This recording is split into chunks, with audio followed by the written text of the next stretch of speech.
Vincent was still leaning over his pilot's shoulder as he hoped that she'd never find out he had completely forgotten her name.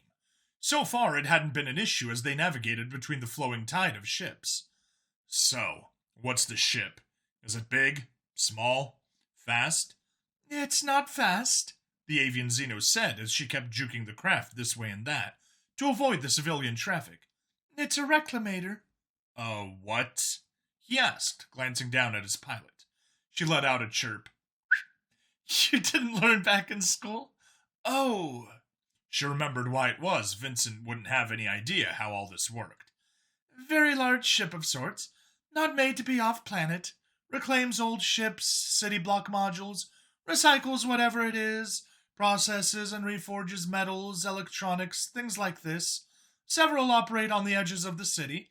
Specialized work done to refit docks for new types of ships, or build prototype modules as well. Any number of things, she finally pointed out, and Vincent peered ahead. What he saw was massive indeed. It looked like someone had slapped some engines onto a massive metal octopus made of hard angles. It was wrapped around a city block at the edge of the framework. You could see sparks here and there as the block was apparently getting broken down. What he was more interested in was the blocky section between the engines and the block itself. If the Wardens were hiding something here, it would have to be in that section. So, do they just break apart the block all at once? No, they strip layer by layer, ensure each floor is stable until the floor above is totally recycled. Safer for workers. You could see that they'd peeled away the roof and perhaps the first floor. They were looking down into a mostly empty hole of a floor right now, which meant very little cover and a long exposed walk. He pointed to a platform just up from the ship, a level up but with a clear view of the open floor below and the upper section of the reclamator. Drop eyes and gargoyle off up there. The pilot nodded and swung the shark up to the platform, bringing them in low. He turned to tell the others, but they were already jumping out the door, not waiting for it to come to a stop, allowing the pilot to move away as if nothing had happened. This reminded him his pilots had both been smugglers, and the Armani could very well have been assassins for hire. Perhaps he needed to hire more criminals. They seemed more suited to this than his lawful Yervesh associates. All right. Well, that was easy. Drop me off in the open level. Don't bother with broadcasting our intent. I want this to be a surprise. He pulled back from the cockpit as she dropped the shark down into the open level of the block being broken down. Vincent saw various Xeno workers drop what they were doing as they swooped in and run for the edges of the level. Unlike the Armani, he actually waited for her to set the craft down before he calmly stepped out, ignoring the rush of air washing over him as she pulled back up into the sky. He slowly looked around at the workers, noting a large number of Rovik and Gurgats, which made a certain amount of sense for demolition work, but it also meant he was about half the size of the smallest of them. Their obviously fearful expressions made him grin inside the suit. Attention workers! I am the Shade. I'm here on official patrol business. I expect you all to cooperate fully. If you could line up against that wall for me, I'd appreciate it. He pointed to the wall on his left, and then stood there as none of the workers moved. After several seconds of nothing, he saw Rovik reach into a toolbox and yank free a Tybar cannon. But before he could aim it, Vincent saw a brief blue line flash through the Xeno's head. The Xeno stood motionless for a moment, and then he dropped heavily to the floor. Dead. I'd appreciate it if you guys didn't test my snipers. They have enough practice. The rest of the workers bolted then, all running past him to the far wall, away from the ship's control center. Should I fire, Phoenix? He heard Shark One ask. Negative. Let them run. I'm heading in. He walked towards the entrance to the Reclamator's command module, or whatever it was. His grand entrance might have sounded an alarm somewhere, but he didn't hear anything. Hopefully they were still napping inside. The door didn't require a keycard to open, which was good. He stepped inside and saw plenty of basic metal walls and floors with scratched and chipped yellow paint everywhere. Was there some sort of cross-species association between yellow and construction? The signs up on the wall were clear, however.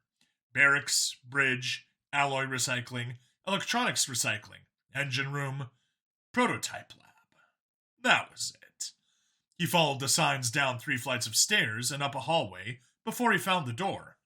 Unlike the first door, this one was very clearly sealed by a biometric scanner to the side.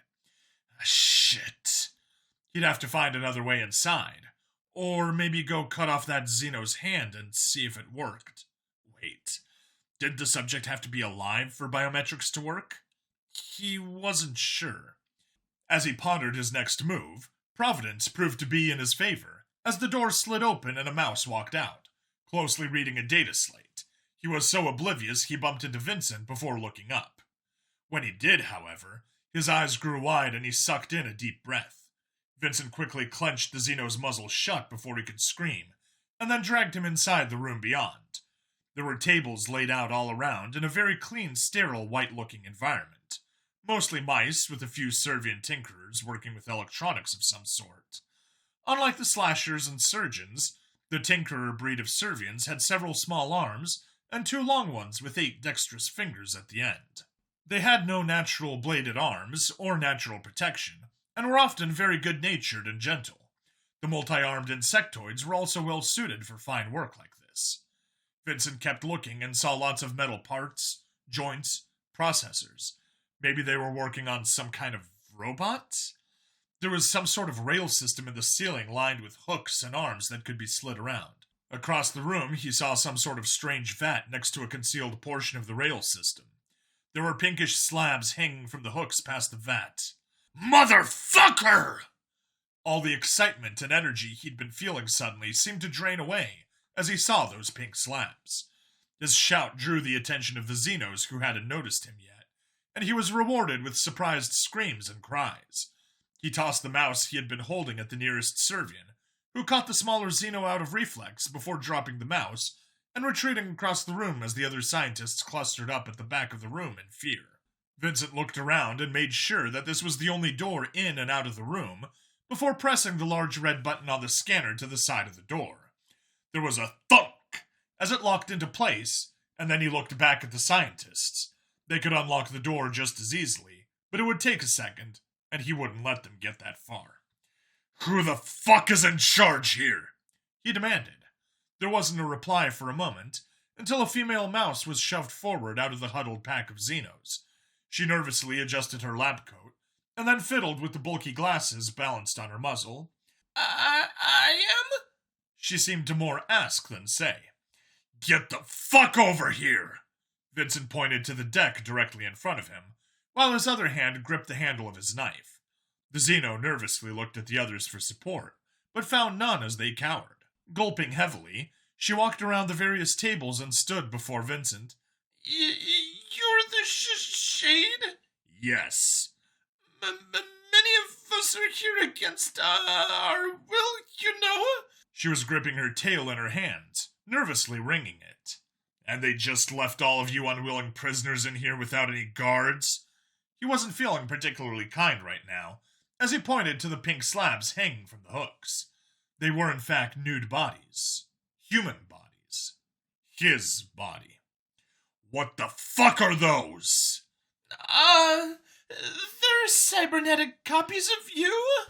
She looked over at them for a moment, and then back up at Vincent. What are they for? They could have many applications. It sounded like she was about to launch into a sales pitch, before he slammed his hand down on a table next to him. I didn't ask what they could do, I asked what they're for! He shouted as the Xeno flinched away. They were built to replace you. You're not following projected outcomes. There was something wrong with their analysis of your history. They expected prejudice against the lower castes, as on your home planet, and an effort to secure authority, not encourage diversity and decentralized power. She stopped, and Vincent took several seconds to process what had just been said. My memories? What did they analyze? They've seen my home planet? Well, yes. That's why you were chosen. If they couldn't analyze your history and skill set for behavioral projections, they never would have tried this. Of course, it's obviously not working as planned, which is why we're here. Vincent had a hell of a lot of questions all of a sudden. Turning, he pointed the scanner next to the door. Is there any way to change this so only a code I input will unlock it? She started to speak, but he stopped her. And keep in mind before you respond that I'm much larger than you, much angrier than you, and very experienced with violence. The Xeno gulped before stepping forward and punching in a series of commands before he was presented with a number pad. Just input your new code. She motioned to the pad. He stepped between her and the pad before making an X across the numbers. 159357. Then he turned around and looked to see if there were any chairs in the room. He left the Xeno and walked along the room, picking up a small metal chair next to a soldering station, and then carrying it back before setting it down next to the nervous Xeno. He pointed at it and then leaned back against one of the tables next to it, before crossing his arms. Once she was seated, he spoke. Explain to me why they picked me. Oh, well, with the subjects they were able to collect before detection risks became too great, you were one of the first, and certainly the most capable and adjusted to violence. Next, your ideology was well suited for their plans. You're not fooling anyone with that prisoner bit. Vincent growled out, but the Xeno whined.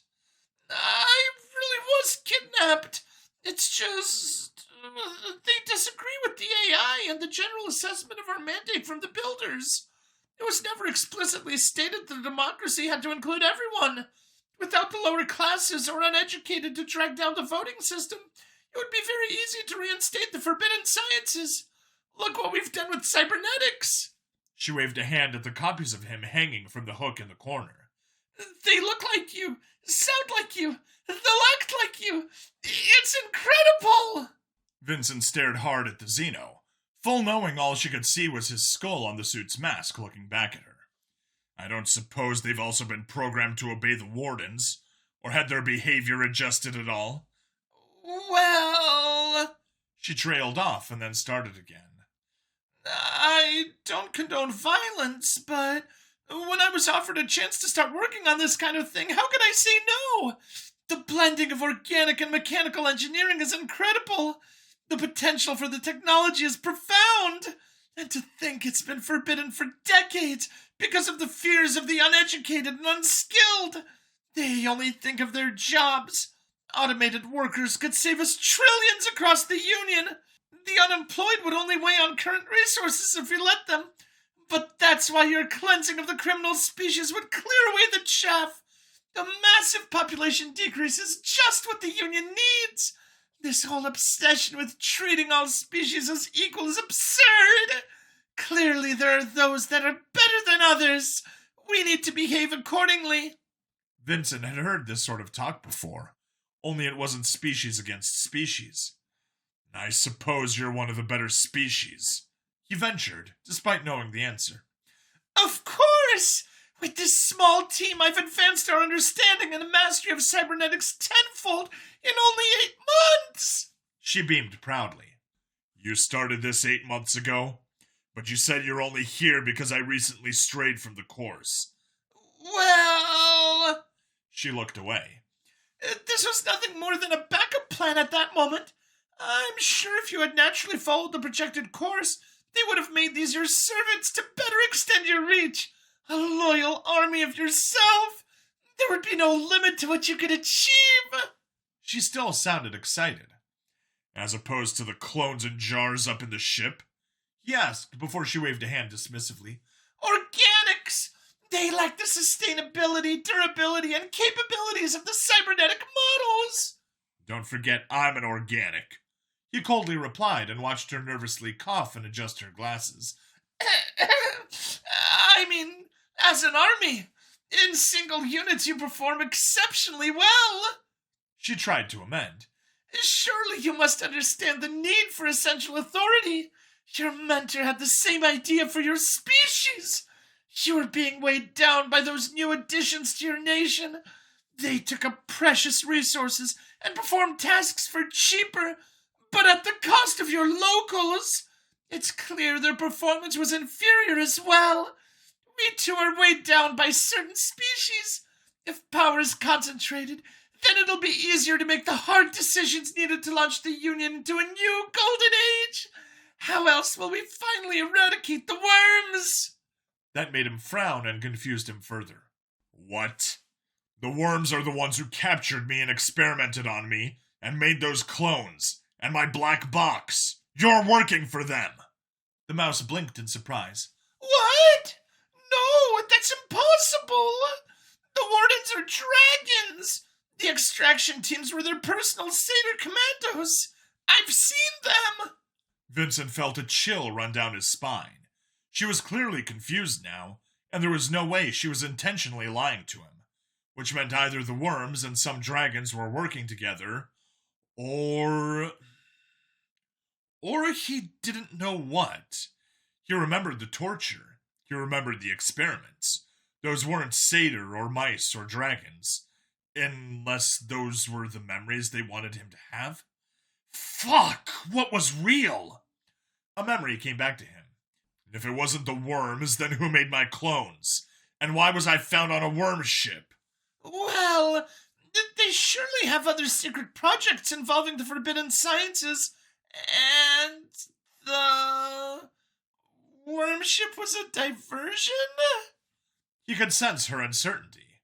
Then he remembered the Dutchman and his memories. He had also been experimented on by worms. There had definitely been worms. Maybe. He shook his head and focused on the mouse once more. What's the last thing you know about my life on the home planet? How far back does it go? From the age of 4 or 5, up to the rally for your political party. I love the symbolism, by the way. The Xeno reached out and gripped the wrist his tattoo was on. Even with the suit covering it, she knew where it was. It's truly inspiring. The continuous process, double infinite, the snake eating the snake eating the snake, never letting your species sit idle, always pushing progress to evolve. It's incredible, though I'm not sure I agree with the assessment to banish the less worthy of your kind. Restructuring your society would probably be more useful. Cheap slave labor would be easy to maintain, I'm sure. Vincent's blood ran cold as he essentially heard this well-educated Xeno echo the thoughts of his once beloved mentor and god. He had to resist the urge to cut her throat as well. He looked over at the copies of him yet again. So, they don't remember the night after the rally? You didn't see what happened? She pulled back, confused. What?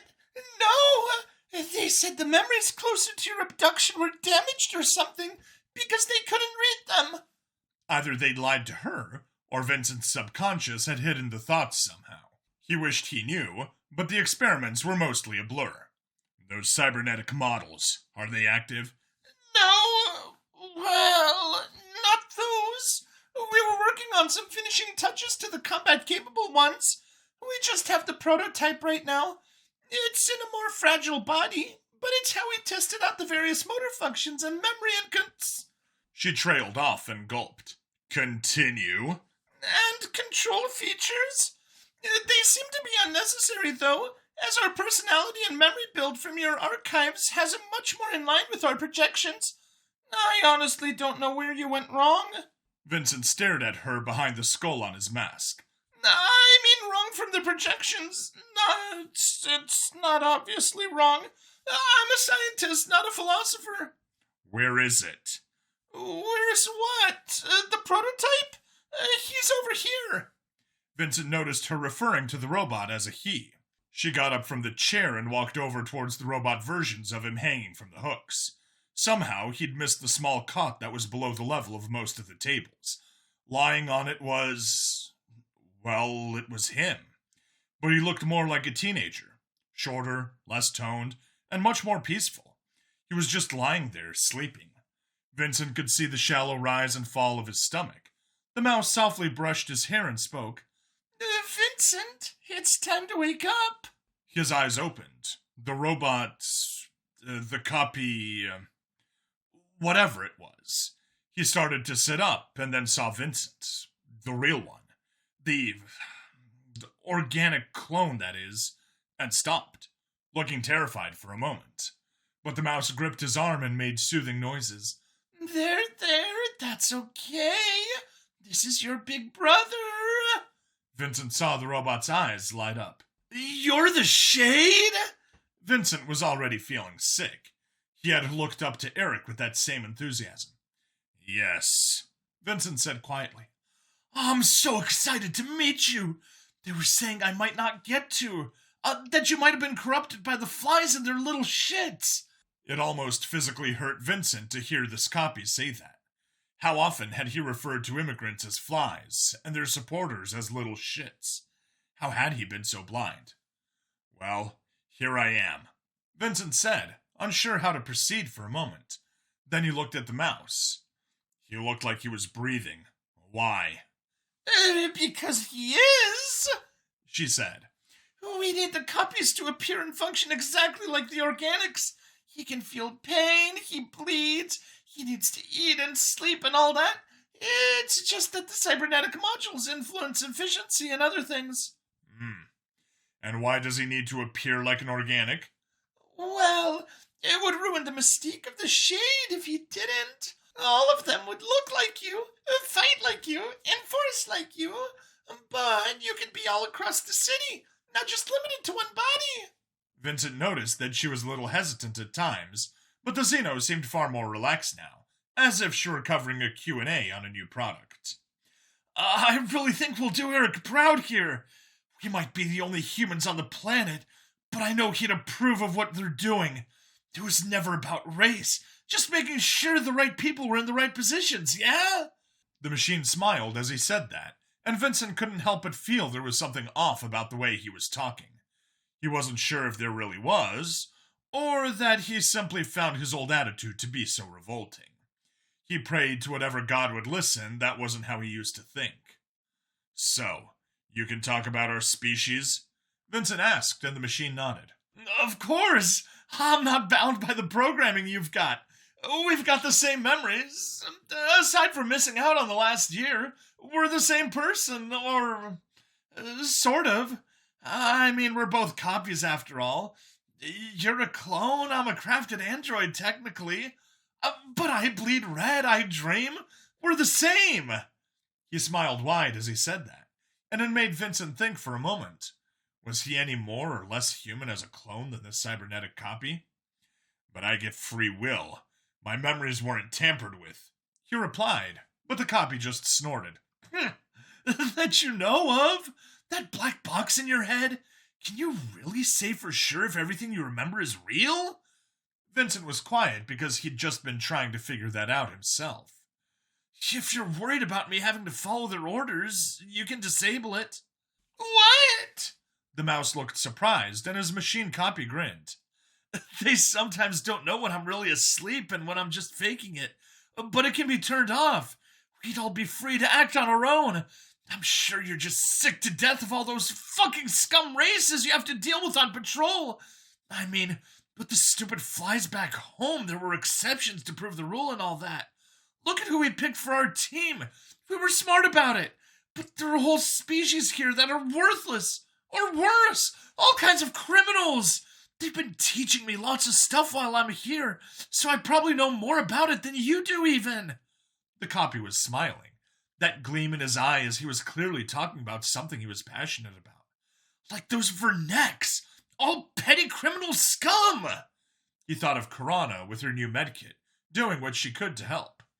Gurgats just seem like violent slobs of fat. Rensk and Burge were flawed, but they'd laid down their lives for the team. And why are the Armani even allowed into the city? Eyes and Gargoyle outside, all of Little Autostov fighting the crime around them to try and keep their neighborhood safe. Plus the Satyr, while useful, are just mindless robots for the dragons. Frey was the only reason he had a team in any working order right now. Without her help and insight, it would be much harder to get anything organized. Those stupid tusked howler monkeys! What a joke! I bet they fling their shit at people constantly. Mong and her cousins risked their positions with their family and friends in order to join his team and help the community. The Yervesh are clearly unimaginative fascists. It's time to shake up their power structure. They have no vision. Under better control, or even under our control, the city would thrive. Cavazor, Harmacad, Vera, each trying to help the other species, all dedicated to peace in the Union. And the dragons! They need an obvious shake-up. They're like all those well-meaning but naive politicians and celebrities back home who thought integrating the immigrants would work out in the long run. They mean well, but clearly democracy isn't meant for everyone. We need to limit the voting pool, just like Eric was planning. Mock, how would he have gotten nearly this far without his support? Quite simply, he wouldn't have. Vincent slowly shook his head and tried to rub his hand through his hair, only to be stopped by the helmet. No, all of this is wrong. Eric was wrong. He was just planning on turning the immigrants into slaves and becoming a dictator. He had no desire to let democracy stay when he was in power. Oh, I'm sure. Why would he? Vincent looked up at the smirking machine. It makes sense. We're so clearly superior. Why waste such a valuable resource? I think it's too bad we were taken when we were. In time, we'd have been the second most powerful person on Earth, and the only clear successor once he was dead. Vincent's mouth hung open inside the helmet as he looked at this younger version of himself. Like I said, they've been teaching me so much since I've been here. Most of it is from dragon philosophers, but they brought some human books back from Earth. It's about power, plain and simple. Think about the world we could create if we were in charge. If only the worthy could vote. That would be a world where Mom would be proud to live in with us. She'd never want for anything again. And we can do it here still. Activate the others and we'll conquer this whole damn planet. He was grinning wide, that fire in his eyes that Vincent remembered seeing in the mirror before he went to bust up an immigrant rights rally. He yanked his gun free and saw the surprise in the copy's face before he shot him through the heart. The copy screamed, clutching at his chest as blood began to spill out. What are you doing? I'm just like you! Vincent blinked as the shot didn't kill the monster before him and shifted his aim, firing a shot into its chest and then another through its head. Blood and metal and chunks of flesh splashed out as it kept screaming, I'm human! You can't do this! I'm human just like you! Vincent was crying inside his helmet now as he kept firing, emptying all 6 rounds into the cybernetic monster who was now on the ground, writhing and screaming in pain. Vincent dropped down onto its chest, screaming out as well, though he wasn't sure why. He brought the butt of the gut down on the machine's hole-ridden head, over and over and over. There was the sickening crunch and squish as he battered down the skull. He smashed in his own face, knocking out teeth, eyes, and brain all over the floor. The copy had stopped screaming, but Vincent yelled and cried as the body jerked and twitched beneath him. Finally he stopped, dropping the gun that was now slick with gore and shakily stood up. You killed him! The Xeno was standing over the body she had built, peering down at the red mush that had once been a head. Why? He was as close to human as we could make him! He was a monster, Vincent said quietly. Because of what he was made of? She asked, shocked. Because of what he believed, Vincent replied, before pulling his knife free and jamming it up under her chin and into her throat in a smooth motion. The blade was so sharp she didn't even gurgle before the tip of the knife was poking out of the back of her neck, having severed her brainstem, killing her almost instantly. He'd never killed anyone so small. He carefully shoved her back off of the knife. As her lifeless body hit the floor, he heard the screams of the rest of the scientists. The Xenos were running to the door, clawing at it in desperation while others tried the security panel next to it. Vincent was well aware that if any of their knowledge left this room, if they were interrogated and spilled their secrets, that anyone might be able to build a working cybernetic copy of him, complete with those ideas programmed into their minds. The only way to make sure no more abominations like this were made, the only way, they'd have to die. This entire lab would have to be obliterated. He gritted his teeth and tightened his fingers around the hilt of his knife as he began walking towards them. The screaming grew louder, but his ears had become deaf.